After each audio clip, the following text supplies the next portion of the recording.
तो दर्शकों, अप्रैल का महीना जल्दी ही शुरू होगा और हम जरूर जानना चाहेंगे कि जो आने वाला महीना हमारे लिए कैसे जाएगा।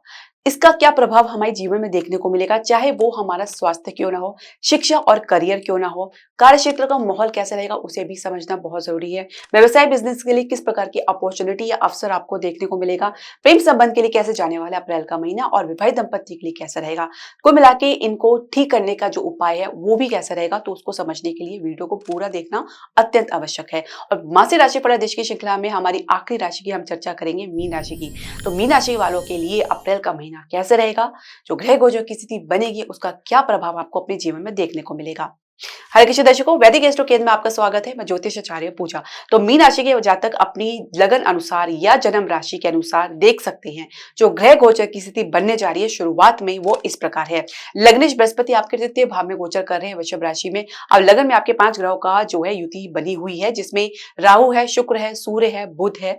और ये सारे जो ग्रह आपके लगन में गोचर कर रहे हैं, इसका प्रभाव आपको बहुत ही गहराई तौर पे आपको देखने को मिलेगा। इसके अलावा मंगल आपके चतुर्थ भाव में गोचर कर रहे हैं और केतु आपके सप्तम भाव में गोचर कर रहे हैं।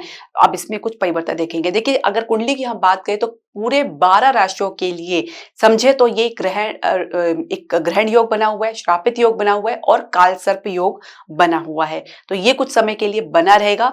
थोड़ा सा आप सभी को सावधान रहने की आवश्यकता है। अब जो परिवर्तन होगा इन ग्रहों की चाल में, इनकी पोजीशन में, स्थिति में, वो इस प्रकार है। मंगल 3 अप्रैल को कर्क राशि में प्रवेश करेगा, बुध 7 अप्रैल को मार्गी होगा, शुक्र 13 अप्रैल को मार्गी होगा और सूर्य 14 अप्रैल को मेष राशि में प्रवेश करेगा। यानी सूर्य आपके द्वितीय भाव में प्रवेश कर जाएंगे, यहाँ पे उच्च के होंगे। मंगल आपके जो है कर्क राशि में प्रवेश करेंगे पंचम भाव में, यहाँ पे मंगल की अवस्था नीच की होगी। तो एक ग्रह उच्च के और एक ग्रह नीच के होंगे। हालांकि मंगल पहले से ही कर्क राशि में गोचर कर रहे थे, वापस ये मिथुन राशि में गए, फिर वापस ये कर्क राशि में आएंगे। अब इनका जो प्रभाव आपको देखने को मिलेगा, इसकी चर्चा करने से पहले मैं आपसे एक निवेदन करना चाहूंगी कि आप हमारे चैनल को सब्सक्राइब करें, बेल नोटिफिकेशन जरूर प्रेस करें। इसके अलावा आप हमारे चैनल को लाइक और शेयर जरूर करें। तो देखिए, स्वास्थ्य की अगर हम बात करें तो कहीं ना कहीं आप अपने स्वास्थ्य को लेकर थोड़ा चिंतित नजर आ सकते हैं, शंकित नजर आ सकते हैं, कंफ्यूजन की स्थिति में देख सकते हैं। कभी कभी कुछ सिचुएशन नहीं भी बनती है तो उसको भी आप अपने दिमाग में बना लेते हैं। तो ये सिचुएशन थोड़ी सी आपके लिए चुनौतीपूर्ण रह सकती है, कुछ नेगेटिव भी रह सकती है। तो कुल मिला के समझे तो नकारात्मक सोच से आप ग्रस्त रह सकते हैं, कॉन्फिडेंट में गिरावट देख सकते हैं या अति आत्मविश्वासी हो सकते हैं। तो दोनों ही सिचुएशन आपके लिए समस्या का कारण बन सकती है।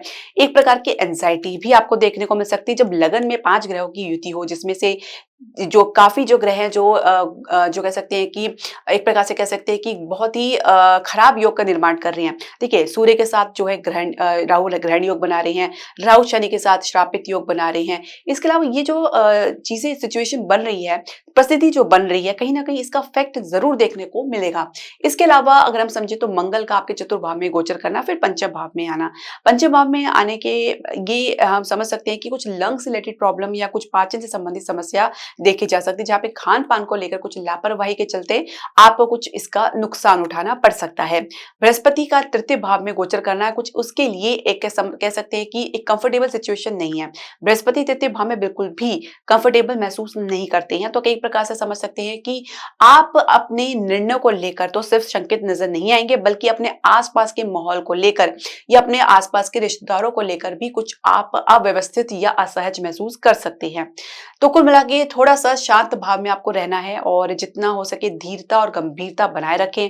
14 अप्रैल के बाद सिचुएशन थोड़ी सी आपके लिए तो बेहतर होगी, किंतु सूर्य का द्वितीय भाव में होना, वाणी अनियंत्रित हो सकती है, परिवार के साथ ईगो क्लैशेस देखे जा सकते हैं। तो ये कुछ इस प्रकार की समस्या देख सकते हैं। पिता के साथ भी आपको संबंध में थोड़ा सा एक संयम से काम लेना है और कहीं ना कहीं आप अपने पिता के इन्फ्लुएंस में, प्रभाव में रहेंगे। इसके अलावा अगर हम समझे तो अप्रैल का महीना आपके स्वास्थ्य की दृष्टि से काफी बढ़िया रहने वाला है।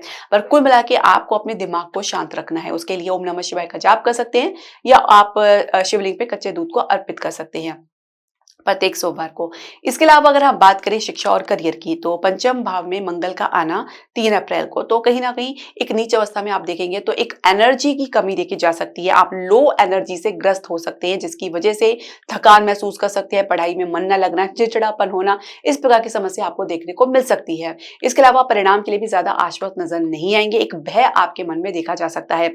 मध्य अप्रैल के बाद कुछ कॉन्फिडेंट बनता हुआ नज़र आएगा, परिवार की तरफ से कुछ मोटिवेशन आपको मिलता हुआ नज़र आएगा, किंतु सिचुएशन वही है, लग्नेश का पीड़ित अवस्था में होना, राहु के साथ श्रापित अवस्था में होना, तो कहीं न कहीं आपके पास समर्थ होने के बावजूद भी परिणाम को लेकर बहुत ज़्यादा आप आश्वस्त नज़र नहीं आएँगे और ये एक सिचुएशन आपके लिए थोड़ा-सा गंभीरता बना सकती है।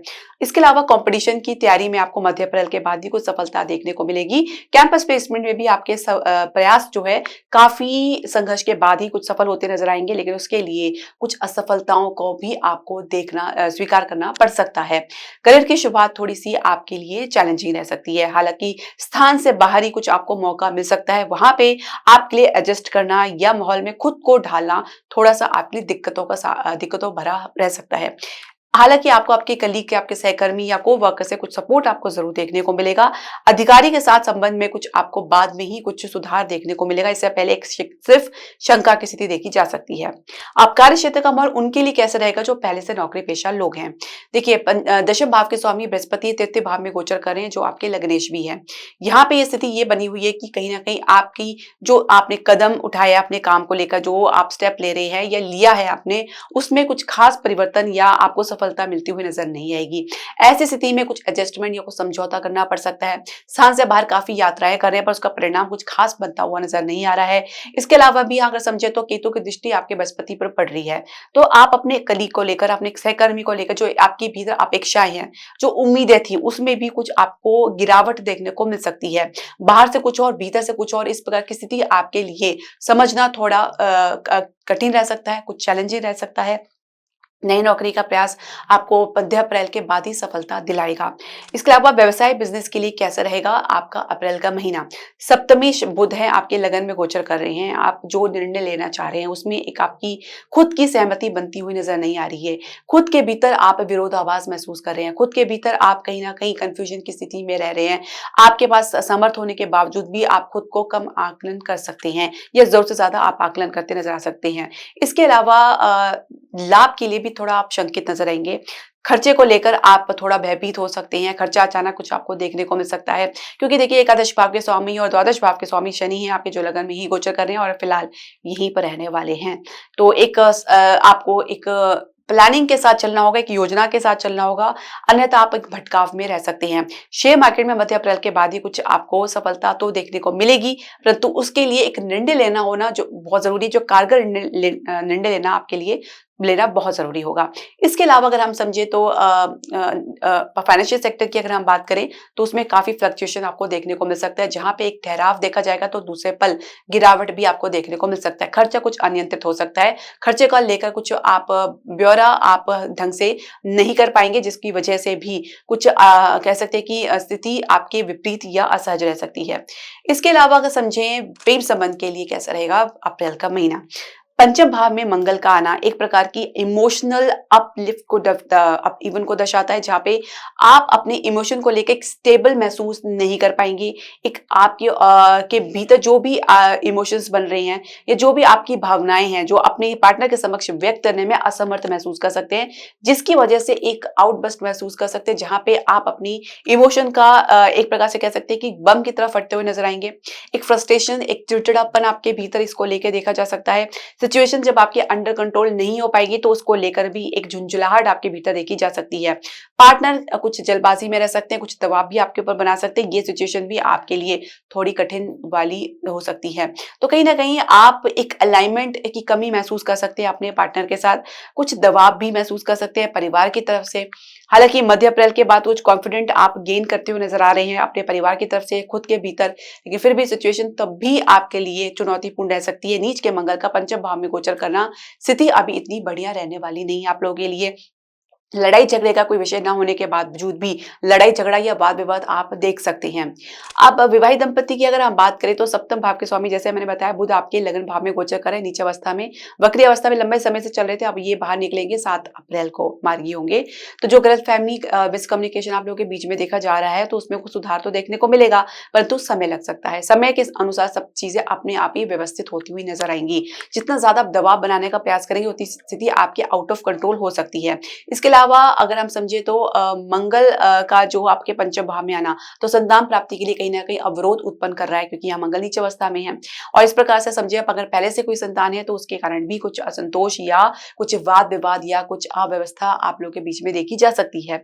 तो कुल मिला के थोड़ा सा आपको अलर्ट रहना है, सावधान रहना है, समय का इंतजार करना है। जब ग्रह गोचर की स्थिति आपके पक्ष में बनेगी तभी कुछ आपको मार्ग खुलता हुआ नजर आएगा। साथ ही ये जो सिचुएशन बन रही है वो काल सर्प का योग का निर्माण भी कर रही है, शापित योग का निर्माण कर रही है, ग्रहण योग का निर्माण कर रही है। तो ये कहीं ना कहीं नेगेटिव योग जो बन रहे हैं सबके चार्ट में, उसका प्रभाव आपको देखने को मिलेगा। मन व्यथित रह सकता है, विचलित रह सकता है, परिवार का साथ संबंध में काफी ज्यादा गिरावट देखने को मिल सकता है, अपने आसपास के संबंध में भी कुछ ना कुछ उतार चढ़ाव देखने को मिल सकता है। आप प्रोफेशनल तौर पर या कार्य क्षेत्र के तौर पर अव्यवस्थित महसूस कर सकते हैं।